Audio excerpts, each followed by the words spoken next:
Imagine a kitten thrown into a pool with a hungry alligator. The crowd cheers as the alligator snaps its jaws shut. This was just another night at Joe Ball's bar.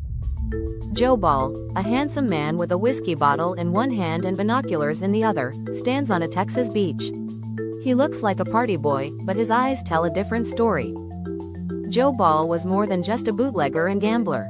He was a ladies' man who had a dark secret. When his waitresses got pregnant, they disappeared. In September 1938, deputy sheriffs dug up the dismembered corpse of one of Joe's barmaids. They also found his girlfriend buried in the sand. Joe Ball became known as the Bluebeard of Texas, the Butcher of Elmendorf, and Alligator Man. His story fascinated anyone curious about the depths of human depravity. The number of Joe Ball's victims is uncertain. Some say 5, others say 25. This uncertainty makes him one of the first modern serial killers. Online, Joe Ball is treated like an early rock star of serial killers. Websites compare him to Ed Gein, the inspiration for Psycho and Texas Chainsaw Massacre. In San Antonio, the truth about Joe Ball is murky. Even the Bexar County Sheriff's Office has no written history from the 30s. At the San Antonio Public Library, a librarian recognized Joe Ball as the guy with the alligator farm. His tale is proof that people see what they want to see.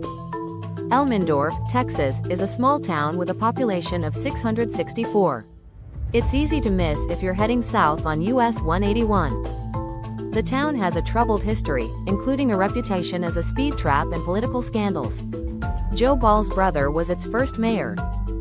St. Anthony of Padua Catholic Church is the largest and oldest church in Elmendorf. It's a gathering place for the elderly, who remember Joe Ball. Lawrence Leedick, who was 14 in 1938, recalls sneaking into Joe Ball's yard to see the alligators. He remembers Joe as a mean man. Locals take a certain pleasure in talking about Joe Ball, even if they don't always get the facts right.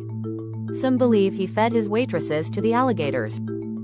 Joe Ball's grave is the first one you see when you walk into the cemetery from the church. His family name is all over the graveyard. Joe Ball's father, Frank X. Ball, built Elmendorf. The town thrived in the late 20s with general stores, a hotel, and cotton gins. Joe Ball was good with guns. He joined the army in 1917 and saw action in Europe.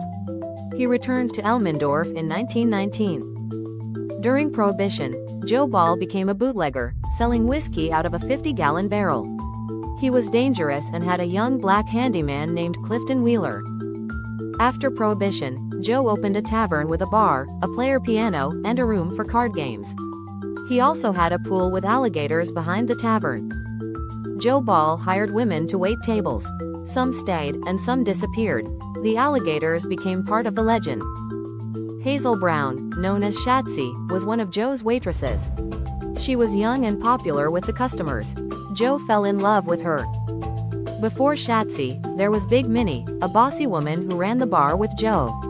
She disappeared in the summer of 1937. Joe married another waitress, Buddy, who lost her left arm in a car wreck. She disappeared in January 1938. On September 23, 1938, an old man told Deputy Sheriff John Gray about a foul-smelling barrel behind Joe's sister's barn. The next day, deputies confronted Joe. Joe asked to have a beer before being taken to San Antonio for questioning. He pulled out a .45 from under the counter and shot himself in the heart.